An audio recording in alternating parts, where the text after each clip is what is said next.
Hello, and welcome to Why Wars Happened, a weekly history podcast where we talk about what led to war in history. I'm your host, Emily Ross, and today we're going to be discussing the things that led to the American Revolution with a focus on Virginia this season.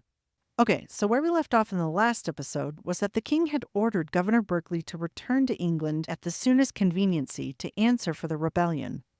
The king wanted to know, more than anything, what had caused the rebellion. He sent a group of men to Virginia to investigate and ask the people directly. The governor and the assembly got in their way every chance they could.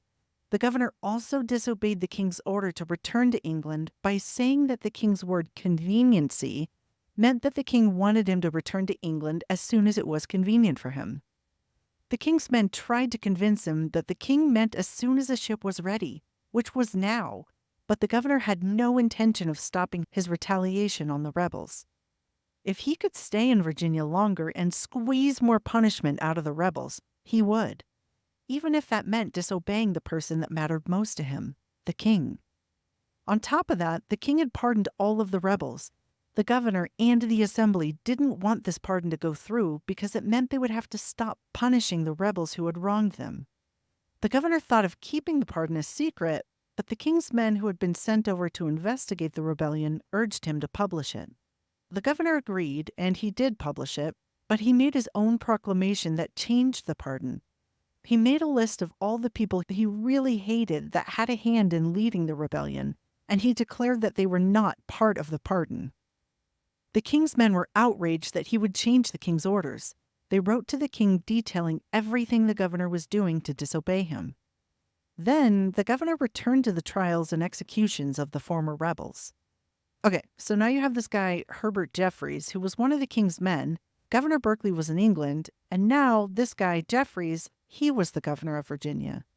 The assembly had already made a big show of the fact that they weren't friends of the king's men. They weren't going to participate in anything the king's men wanted to do, and they would actively resist any of their efforts. You can imagine that they extended this feeling to the new governor. The king had chosen him as governor only temporarily. He was supposed to step in only while Governor Berkeley was gone. But Governor Jeffreys felt that he had the full power of the governor, and nobody should take his temporary status to mean that he didn't have full authority. He made a declaration of this to the assembly, who promptly didn't listen. They believed that Governor Berkeley was in England pleading his case and proving his innocence to the king. Soon he would return, so they might as well hold off on doing anything this temporary governor wants to do, because Berkeley's just going to come back and change it all again. The truth is, Governor Jeffreys was even more temporary than just temporary. He was double temporary. Years before this, another man in England had been chosen to act as governor in Virginia if anything happened to Berkeley, or if Berkeley left the colony. The problem was, this man was a lord, a pompous, self-indulgent, used to the life of riches and luxury type of lord. He wanted no part of the Americas. So what was supposed to happen was that when Governor Berkeley left, this lord was supposed to go to Virginia right away to take his place. The king ordered the lord to go to Virginia immediately. But seeing as he hated the uncivilized New World, he made up excuse after excuse for why he had to delay his trip. So this guy in Virginia, Governor Jeffreys, was like the backup to the backup. Not a pleasant position for him to be in. And one he probably hadn't planned on when he set out to Virginia. Whatever his relationship with the assembly was, his other job was still to finish the investigations into what had caused Bacon's rebellion. Berkeley was gone, and now the king's men could finally ask the people what their complaints had been without the governor butting in and stopping them every step of the way. They chose a man in every county whose job it was to hear the complaints of the people there. The complaints were to be written down, and the king's men were to take these writings to the king. Even though Governor Berkeley was gone, the assembly was full of his friends. He had made sure they were elected on the elected side, and the other half of the assembly was the governor's council, which he chose directly. Plus, the people in the assembly were the ones who had been hurt the most. They had lost houses, animals, money, servants, clothing, and in some cases their entire farms had been destroyed by the rebels. The king's men had been sent over to give an ear to the rebels and their supporters. The king wanted to know why they had rebelled, so it makes sense that the assembly members would continue to resist the king's men, even with Governor Berkeley gone, it wasn't all just him who had been making the job of the king's men difficult. The assembly even went out of their way to remind the people that Governor Berkeley was sure to return. So basically, if you're thinking of complaining about Berkeley, or us, remember all the people he had whipped, imprisoned, executed, and banished from the colony. And don't forget that it's actually illegal to speak poorly of the governor or the assembly. But the king's men assured the people that they had the king's protection. They could come forward and complain, and the king wouldn't allow anyone to be punished for it.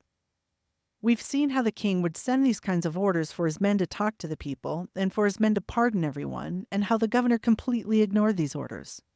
So people probably didn't feel too reassured that they would be safe. However, many of them did come forward and gave an account of the beginning of the rebellion and why it had happened. They were sure to include their grievances against the governor and the assembly. The assembly lashed out and declared that the complaints were nothing more than the lies of the governor's enemies. The king's men didn't really care if the complaints were true or not. That wasn't their job. Their job was simply to hear the people and report what they had said back to the king. Berkeley was in England, and that was where the truth would be debated. The next thing the king's men did was to go to the assembly house and ask the record keeper for the records related to Bacon's rebellion.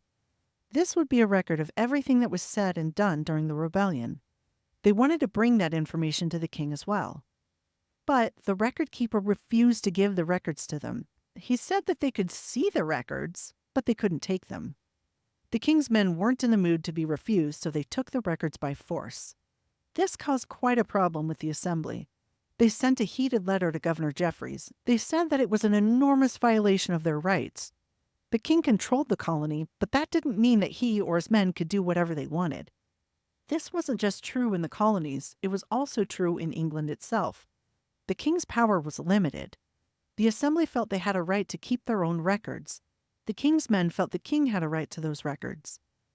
It's something that could be debated for a long time and probably would have had the issue been taken to a courthouse. But seeing as the king's men took the records by force, there was no need to debate. They already had the records. The king's men left shortly after this. They returned to England, records and complaints in hand, back to where the king would hear everything, back to where Governor Berkeley was waiting to be heard. When they got there, Berkeley was on his deathbed. He was a weak old man who had arrived in England very ill. He had been in constant battle for years with either the natives or the rebels, and he had bared the weight of the king's disappointment for at least half of that. One of the king's advisors saw the state he was in and said that Berkeley was so near death's door that it would be cruel to interrogate him. This may have saved Berkeley from answering for his actions if that's what he wanted, but despite the fact that Berkeley had disobeyed the king, he still greatly loved the king. He pleaded for an opportunity to prove his innocence in causing the rebellion. The king seems to have kept some warm feelings for Berkeley as well, and granted this request. He wrote a letter to the governor ordering him to meet as soon as possible. But the letter arrived too late. A few days later, Governor Berkeley died. But the story doesn't stop there. While the dying governor had laid in his bed in England, he told his brother, John Berkeley, about all the evil things the rebels had done. He told him that the king's men were enemies and asked his brother to defend his name in court. His brother agreed. His brother, John, was already an important man in England. He was one of the king's favorites. If he stepped into court to defend Governor Berkeley, people would listen. His brother was true to his word. He went to the court and attempted to convince the king and his advisors that the governor was innocent. He claimed that the entire bulk of the complaints against Berkeley were all lies. He shouted at them and accused the king's men of causing his brother's death. But it was no use. The king's advisors sided with the king's men. They believed the report and that Governor Berkeley was guilty of at least having some part in Bacon's rebellion.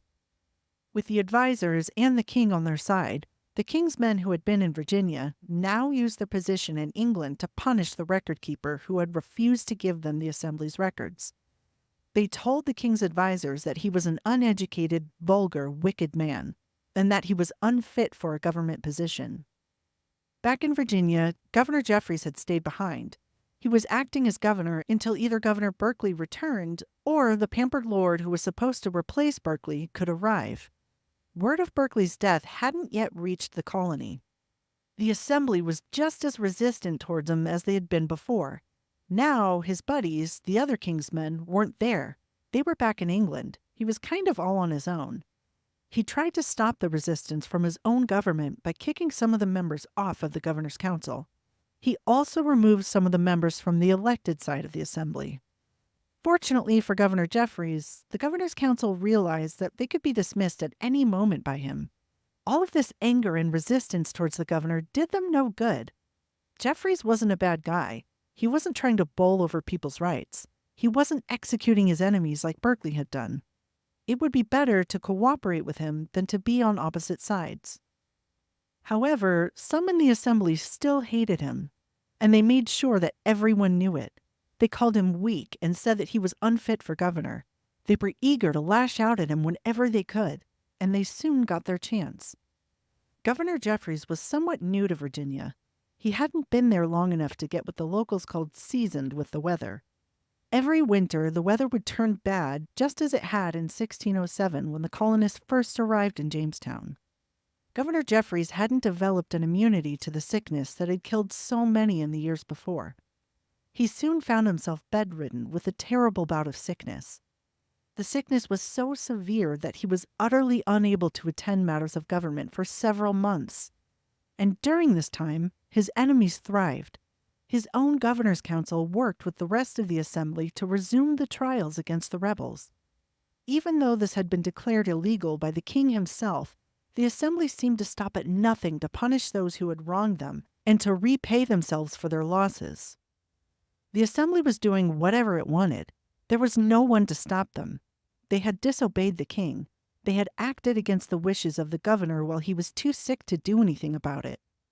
And they had betrayed the people of Virginia by continuously punishing them rather than fixing the issues that caused them to rebel in the first place.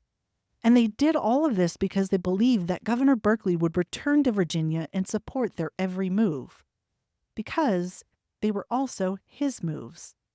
Unfortunately, around this time, a letter came from the king. Just to clear up any confusion from the time that Berkeley was there, he was reissuing the pardon for all of the rebels.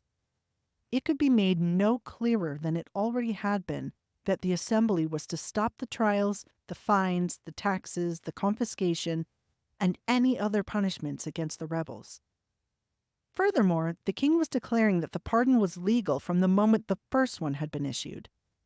This meant that not only did the assembly have to stop taking from and punishing the rebels, they now had to give what they had taken back to the rebels. This was an outrage. This couldn't be allowed to happen. At this point, the assembly was collecting huge amounts of money in a special tax. Instead of crumbling buildings and useless forts, the money from this special tax was going into the pockets of the assembly members themselves. In some places, the tax was 150 pounds of tobacco. In other places, it was 300 or 400 pounds of tobacco. Were they supposed to just stop doing all of this? Were they not supposed to pay themselves back for the damages caused by the rebels? So, much like Governor Berkeley had done with the first pardon, the assembly decided to hide the reissuing of the pardon. If the people didn't know it existed, then they didn't have to give anything back. If they were already ignoring the first pardon, what's the big deal about hiding the second one? Why not just ignore this one too? Well, this also had to do with Governor Berkeley. The assembly still didn't know that Berkeley had already died. They still believed that he would return and guide them forth on this path of revenge. In addition to this, they believed that the pardon had only been reissued because those lying hacks, the king's men, had told the king terrible lies from the people. Surely, Governor Berkeley was there right now, speaking with the king, clearing all of this up, and he would return with new orders not to pardon everyone. The assembly members weren't rebels. They didn't want to disobey the king. They didn't want to break away from England. What they wanted was the king to agree with them and allow them to continue their revenge. Their hopes of Governor Berkeley swooping in to save the day and bring the king to their side would soon be dashed, and their fight with Governor Jeffreys would continue. That's all for today. Thanks for tuning in. Join us next week when we discuss how word of Governor Berkeley's death brought on another series of governors. Subscribe so you don't miss the next episode, and comment your thoughts on this episode below. See you next time on Why Wars Happened.